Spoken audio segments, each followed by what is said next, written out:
Hello, everyone. Welcome to another session of Zooming Through ID. I'm Dr. Gopal, an infectious disease specialist, trained at Duke University, been practicing here for almost a little over 20 years. We are in the sunny, awesome South Florida.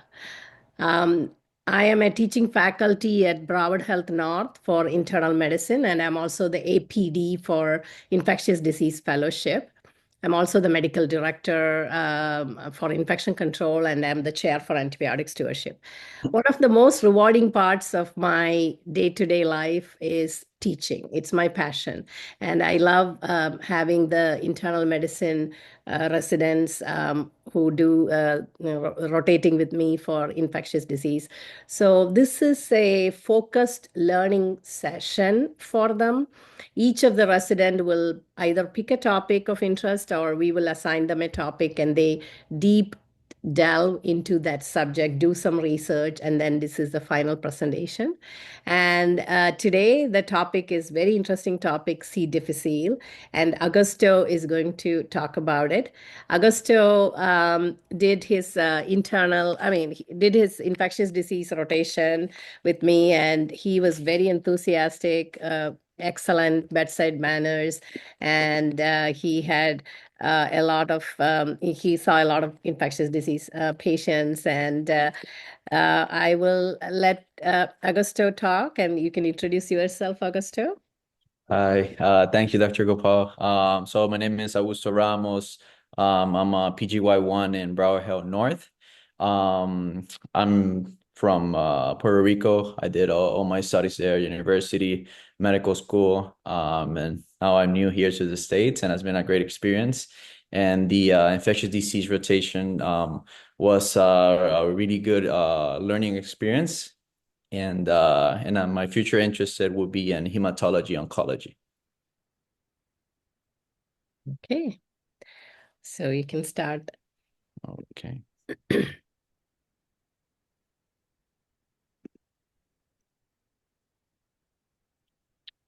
All right. Okay, awesome. Okay. So my presentation today will be in clinical practice guidelines for Clostridium difficile. And yeah, let's start. So for my learning objectives, first we will review the updated diagnostic criteria and testing algorithms. We'll apply the IDSA and the SHEA severity classification. We'll compare fidaximine versus vancomycin therapy, how to manage fulminant disease appropriately, develop a structured approach to recurrent CDI, and to discuss stewardship and hospital prevention strategies. So to start off, epidemiology, approximately 500,000 US cases annually. Most common cause of healthcare associated infectious diarrhea. 20 to 25% recurrence after first episode, and mortality highest in patients who are the age more than 65, immunocompromised, and have severe disease. So the microbiology, Clostridioides difficile, gram-positive, obligate anaerobic spore-forming bacillus. The spores are resistant to heat, acid, and alcohol-based sanitizers, and survive on surfaces for months. And also really important, the hypervirulent strains, which increases toxin production that we'll talk further on, toxin A and B, fluoroquinolone resistant and associated with higher leukocytosis and worse outcomes / prognosis. So the virulence factors, we have the first of the toxin A. It's an enterotoxin, promotes neutrophil recruitment, and disrupts tight junctions.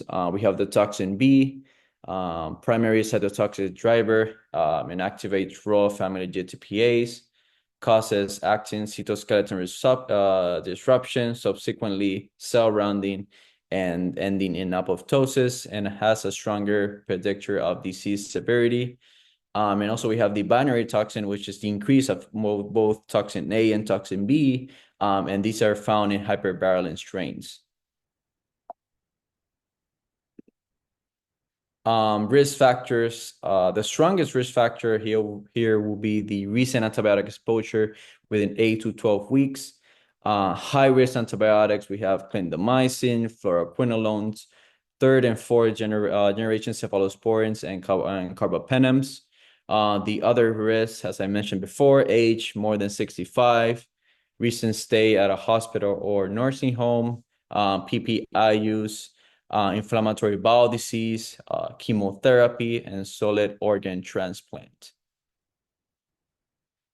So clinical presentation for typical CDI, what we'll see will be more or equal to 3 watery stools in 24 hours. Patient will have abdominal cramping and low-grade fever. We'll see leukocytosis. And if we do an endoscopy, we'll see a mild erythema plus the pseudomembranes. And in the right side, we have a cool picture here of we'll see watery diarrhea. We also see blood in your blood in the stool, persistent abdominal pain, swollen, distended abdomen, nausea, vomiting, loss of appetite, fever, and tachycardia. So diagnostic principles will test only if more or equal to 3 stools in 24 hours. There's no alternate explanation, such as laxatives, tooth feedings, IBS flares, and no recent laxative use. And we will not test if the patient has formed stools, patient is asymptomatic, and test of cure after completing therapy. So we have testing modalities. First, we have the NAAT PCR for toxin genes. It will detect toxin A and B genes, which is highly sensitive, more than 95%, and has a rapid turnaround. However, it cannot distinguish colonization versus infection. So it's really important to pair them up with another testing modality. A good combination would be the second one with a toxin enzyme immunoassay, which will detect toxin A and B proteins, which has a highest specificity. The third one will be the glutamate dehydrogenase antigen, which detects the C. diff organism, which is highly sensitive, and also must be paired with the toxin testing. So one combination will be the PCR for toxin gene plus the toxin enzyme immunoassay, or the toxic enzyme immunoassay plus the glutamate dehydrogenase antigen. The goal here is to have a good balance between sensitivity and specificity to avoid misses and obviously to avoid over-treating. So the severity classification, we have non-severe, we'll have WBCs less than 15,000 or creatinine less than 1.5. For severe, WBCs will be more than 50,000, creatinine more or equal to 1.5. And for the fulminant, right, we'll have the also the severe features, but we'll also have the hypotension/shock. We have ileus, we'll have toxic megacolon, and hypoalbuminemia. So initial episode treatment, the preferred would be fidaxomine 200 milligrams PO BID for 10 days. The alternative will be vancomycin 125 milligrams PO 4 times daily for 10 days. And previously, it was the vancomycin was the preferred one. And in further slides, we'll discuss why now is preferred the fidaxomine in the recent guidelines. For non-severe disease, if the above agents are unavailable for some reason, we can do flagyl, metronidazole, 500 milligrams TID daily. So the evidence behind fidaxomicin, right? There was a pooled analysis, 4 random clinical trials with N equal to 1,673. The initial clinical cure was equivalent to vancomycin with a relative risk of 1.0. And the sustained clinical cure at 4 weeks was higher with fidaxomine. The mortality, there was no difference, and adverse effect, there was no significant differences either. In 2017, meta-analysis, they took 22 randomized clinical trials with an N equal to 3,215. The sustained symptomatic cure for fidaxomicin was 10% higher than vancomycin, right? The fidaxomicin was 71%, and the vancomycin was 61%. So the takeaway here, right, the main um the main takeaway will be that fidaxomicin does not improve initial cure, but meaningfully reduces recurrence. Which is why current guidelines prefer it for initial non-fulminant CDI.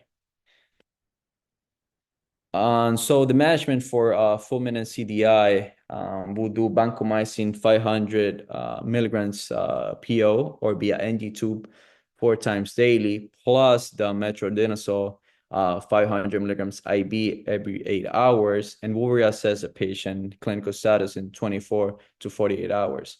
We'll also be looking out for adjunctive treatment, assess the patients for indications for surgery, and for patients with ileus, we can administer vancomycin rectally until the ileus is resolved.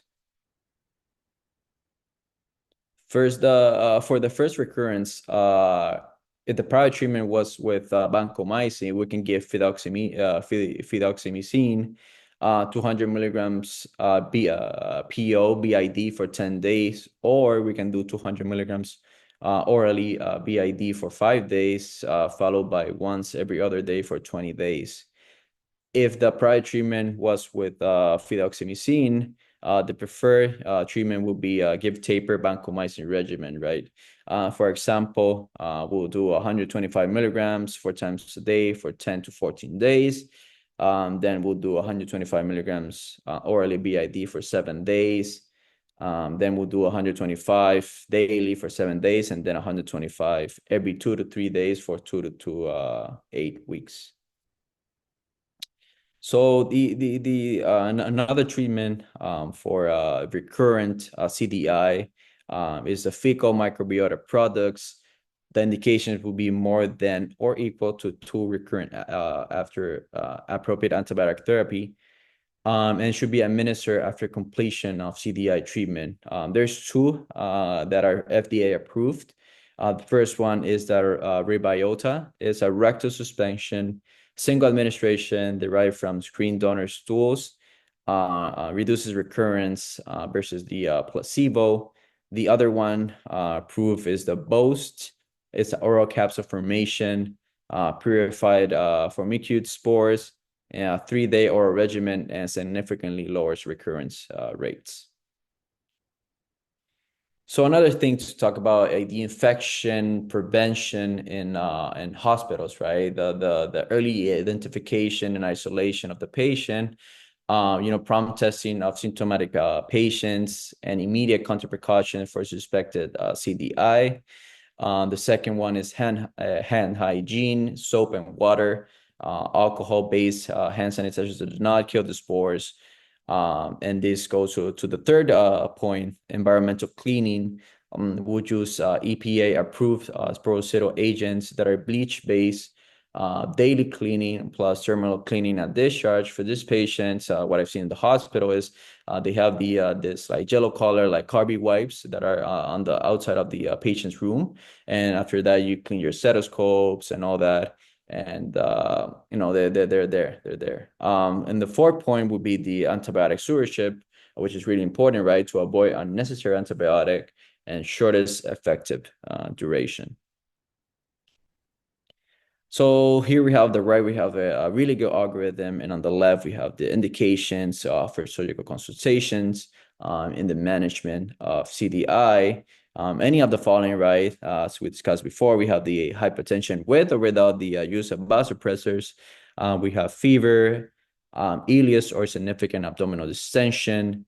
We have peritonitis or significant abdominal tenderness. We have mental status changes, leukocytosis more than 20,000, elevated serum lactate, admission straight to the ICU for CDI, at organ failure, and failure to improve after 3 to 5 days of maximal medical therapy.